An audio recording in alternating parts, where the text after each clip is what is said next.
Travis head దవడ కిందేసి వాయించి పారేసింగ్స్. ఫస్ట్ టెస్ట్ మ్యాచ్ 2 days లో ఫినిషింగ్స్.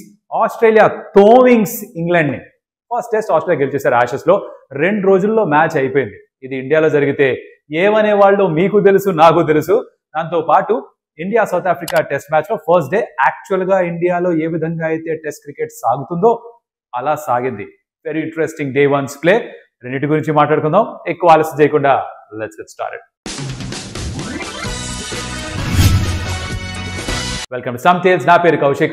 ఫస్ట్ యాషెస్ గురించి మాట్లాడుకుని చకచక, తర్వాత ఇండియా సౌత్ ఆఫ్రికా గురించి మాట్లాడుకుందాం. నేను యాక్చువల్లీ ఆనెస్ట్గా, అంటే మీ దగ్గర దాచడం ఎందుకు, నేను దాపరికం లేదు కదా, యాషెస్ టెస్ట్ మ్యాచ్ ఎక్కువ చూసా ఇండియా మ్యాచ్ కంటే కూడా. అంటే ఇక్కడ స్లోగా వెళ్తుంది కదా, ఆ మ్యాచ్ ఎక్కువ కవర్ చేశాను. సో అక్కడ జరిగింది ఏంటంటే 2 days లో మ్యాచ్ ఫినిషింగ్స్. ఎందుకంటే ట్రావిస్ హెడ్ దవడ కిందేసి వాయించి పారేసింగ్స్ ఇంగ్లాండ్ బౌలింగ్ అటాక్ మొత్తాన్ని కూడా. యాక్చువల్గా ఆ లాస్ట్ వికెట్ తీసేసుకున్నారు ఆస్ట్రేలియాది. ఇంగ్లాండ్ బ్యాటింగ్ వచ్చారు. 62 or 65 for 1. అక్కడి నుంచి అయ్యా ఆల్అౌట్ అయిపోయారు. చక్క 100 runs లోపల మళ్ళీ అన్ని వికెట్స్ పడిపోయాయి. దాని తర్వాత 204 టార్గెట్ ఏమో ఆస్ట్రేలియాకి. వాళ్ళు ఆడారు. దాని తర్వాత బ్యాటింగ్ మహాప్రభో ఇంకో రకంగా ఆడారు వాళ్ళు. మెయిన్గా మన ట్రావిస్ హెడ్ ఉతికి ఆరేసాడు అంతే. 69 balls లో సెంచరీ కొట్టాడు. In fact at one point of time I think he was 51 of 44 balls. Calculate చేసుకోండి మిగతా ఎన్ని బాల్స్లో 100 పూర్తయిందో. తను అవుట్ అయ్యేసరికి 123 స్కోర్ చేశాడు.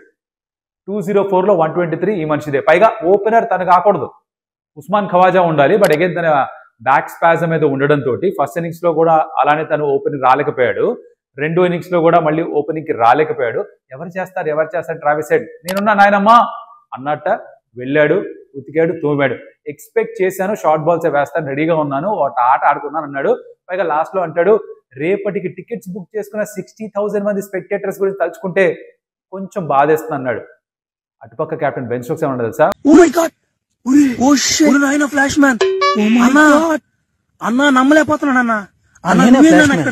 ఆ ఇన్నింగ్స్ చూసిన తర్వాత దిమ్మ తిరిగి మైండ్ బ్లాక్ అయింది. పండు అంటే వాడే అని అనేసేట. అది మ్యాటర్. అలాంటి ఒక ఇన్నింగ్స్ ఆడాడు ట్రావిస్ హెడ్. ఓవరాల్ గా మ్యాచ్ లో ఏంటంటే 2 రోజుల మ్యాచ్ అయిపోయింది తెలుసు. ఫస్ట్ బ్యాటింగ్ చేస్తూ ఇంగ్లాండ్ 172 స్కోర్ చేశారు, ఆస్ట్రేలియా 132 కాల్అౌట్ చేశారు. రెండో ఇన్నింగ్స్ లో ఇంగ్లాండ్ 164 స్కోర్ చేశారు అండ్ 205 for 2. మ్యాచ్ ఫినిష్ అయిపోయింది 2 days లోపలే. 10 wicket haul for Mitchell Starc. Phenomenal. First innings లో 7, రెండో ఇన్నింగ్స్ లో 3. రెండో ఇన్నింగ్స్ లో క్రాలీ వికెట్ తీసుకున్నాడు.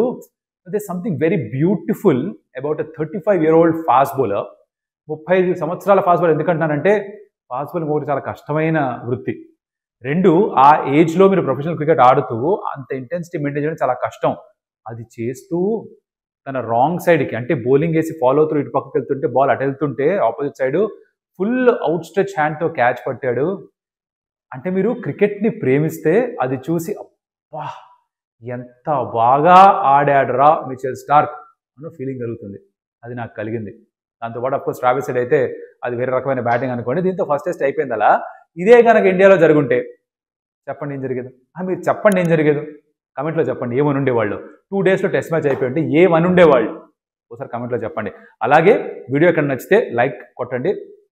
మళ్ళీ చెప్తున్నాను మా బ్రోస్, నాకనే కాదు, మీరు యూట్యూబ్లో ఏ వీడియో చూసినా, ఎవరి వీడియో చూసినా సరే, వీడియో నచ్చితే ఎక్కడన్నా సరే వాళ్ళు కాస్త నవ్వు కలిగించినా, కొంచెం కొత్తగా ఏమైనా చెప్పినా కూడా ఆ లైక్ ఇచ్చేయండి. వాళ్ళకి ఏం జరుగుతుంది తెలుసా, యూట్యూబ్ ఆల్గోరిథం కొత్త మంది ఆడియన్స్కి, చాలా మందికి లైక్లు చూసి చూపిస్తుంది వీడియోని. అలా కొత్త ఆడియన్స్ వస్తారు, పరిచయం అవుతారు ఛానల్కి. That will be a huge help for all the creators. So free మీ సైడ్ నుంచి ఆ లైక్ ఒకటి కొట్టడమే. Do it for all the creators that you like. Okay, moving on. Kaushik and co నా పాడ్కాస్ట్ ఫస్ట్ ఎపిసోడ్ రిలీజ్ అయింది. చూసారు, చాలా మంది ఫీడ్బ్యాక్ ఇచ్చారు. చాప్టర్స్ లేవన్నారు, అది పెట్టేశాము. చిన్న టెక్నికల్ ఇష్యూస్ ఉన్నాయి, అవన్నీ సార్ట్ చేసాం. దాని తాలూకా లింక్ డిస్క్రిప్షన్లో పెడతాను. ఇప్పటిదాకా చూసినకపోయింటే చూడండి, లాంగ్గా ఉంటుంది నిజమే. ఒక 15 నిమిషాలు ఇక్కడ, అరగంట ఇక్కడ, అలా బ్రేక్ చేసుకుని ఎపిసోడ్లు వారిలో చూడండి. చూసి చెప్పండి ఎలా ఉందో. మంచి గెస్ట్ రాబోతున్నారు. నెక్స్ట్ ఫ్రైడే ఎవరో చెప్తా, నెమ్మదిగా చెప్తా. Now let's move to India versus south Africa. Typical test match pitch ఎలా ఉంటుందో ఇండియాలో, ఎలా ఉండేదో ఇండియాలో, అలాంటి ఒక పిచ్ చూసాం. టాస్ మరోసారి ఇండియా ఓడిపోయారు, సౌత్ ఆఫ్రికా గెలిచారు. Best batting conditions. వాళ్ళు దాన్ని సరిగ్గా ఉపయోగించుకోలేకపోయారనే చెప్పాలి at the end of day 1. Because day 1 అయ్యేసరికి సమరీ ఏంటి అది చూద్దాం. ఫస్ట్ మనం డే 1 అయిపోయేసరికి 247 for 6 సౌత్ ఆఫ్రికా. దాంట్లో మీరు చూస్తే టాప్ 6లో అందరికీ కూడా కనీసం 13 రన్లు, అత్యధికంగా 49 పరుగులు. అంటే అందరికీ స్టార్ట్స్ వచ్చినట్టుగానే 40s దాకా వచ్చి అవుట్ అవ్వడం ఈ పిచ్ పైన ఇట్ ఇస్ నాట్ యాక్సెప్టబుల్. ఆ పొరపాటు సౌత్ ఆఫ్రికా చేశారు. దాంతో గేమ్ యాక్చువల్లీ బ్యాలెన్స్ లో ఉంది. ఒక 51% in favour of India, 49 towards south Africa అంటాను నేను. ఎందుకంటే డే 2 వచ్చి గనక ఈ ఆఖరి 4 వికెట్స్ త్వరగా తీసుకోగలిగితే, 300 లోపల ఆల్అౌట్ చేయగలిగితే, ఇండియా యాక్చువల్లీ ఫస్ట్ ఇన్నింగ్స్ లో పెద్ద స్కోర్ చేస్తే they can be in the leading position ఈ గేమ్ లో. ట్రిస్టన్ స్టబ్స్ కూడా చెప్పాడు, నంబర్ 3 బ్యాటింగ్ వచ్చాడు, టాప్ స్కోర్ తన ఫస్ట్ డే లో 49 స్కోర్ చేశాడు. తను చెప్పాడు పోస్ట్ ద డే మాట్లాడుతూ దట్ స్టార్ట్స్ వచ్చిన తర్వాత పెద్దగా కన్వర్ట్ చేయకపోవడం, ఎవరో ఒకళ్ళు ఓ పెద్ద స్కోర్ చెయ్యకపోవడం కొంచెం డిసప్పాయింటింగ్ గా ఉందని. అది నిజం.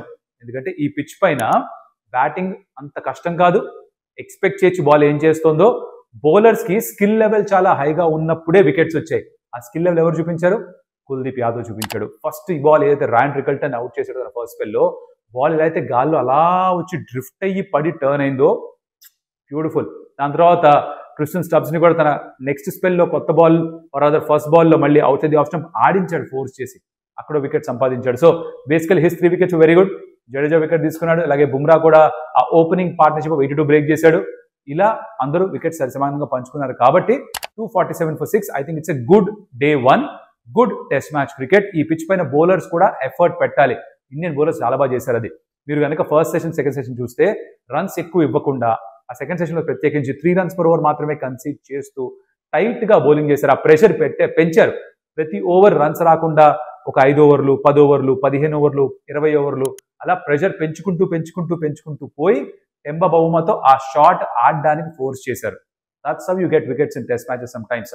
అది చేశారు కాబట్టి ఇక్కడ మెచ్చుకోవాలి ఇండియన్ బౌలర్స్ ని.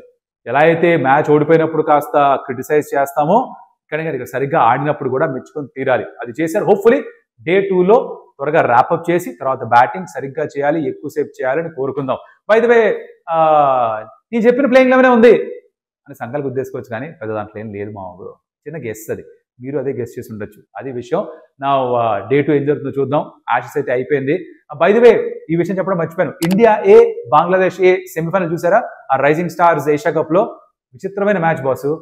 194 సూపర్ ఓవర్ దాకా వెళ్ళింది. సూపర్ ఓవర్ దాకా ఎందుకు వెళ్ళింది అంటే లాస్ట్ బాల్ 4 runs కావాలంటే మన వాళ్ళకి యాక్చువల్లీ 1 run వచ్చి ఉండాలి. మహా అంటే 2 రావాలి. వాళ్ళ కీపర్ అక్బర్ అలీ అంట దగ్గరే ఉండి స్టంప్ ని కొడదాం అనుకున్నాడు, బాల్ దూరం వెళ్ళిపోయింది. మన చిన్నపిల్లలు ఆడుతుంటే చూస్తాం. ఇది 3వది పరిగెత్తారు, స్కోర్స్ లెవెల్ అయ్యాయి, సూపర్ ఓవర్ దాకా వెళ్ళింది. అక్కడ చేశారయ్యా ఇండియన్ టీం పెద్ద పొరపాటు. వైభవ్ సూర్యవంశిని పంపించకుండా, అంటే ఇప్పుడు అనిపిస్తుంది మనకి పొరపాటుని, ఆ మూమెంట్ లో వాళ్ళది కరెక్ట్ అనుకున్నారు. In hindsight it feels like that. Jitesh శర్మని పంపించారు, ఫస్ట్ బాల్ తను బోల్డ్ అయిపోయాడు. అశోక్ తను పంపించారు, తను ఫస్ట్ బాల్ అవుట్ అయిపోయాడు. స్కోర్ ఏం చేయకుండా అవుట్ అయిపోయారు. అక్కడతో అయిందా?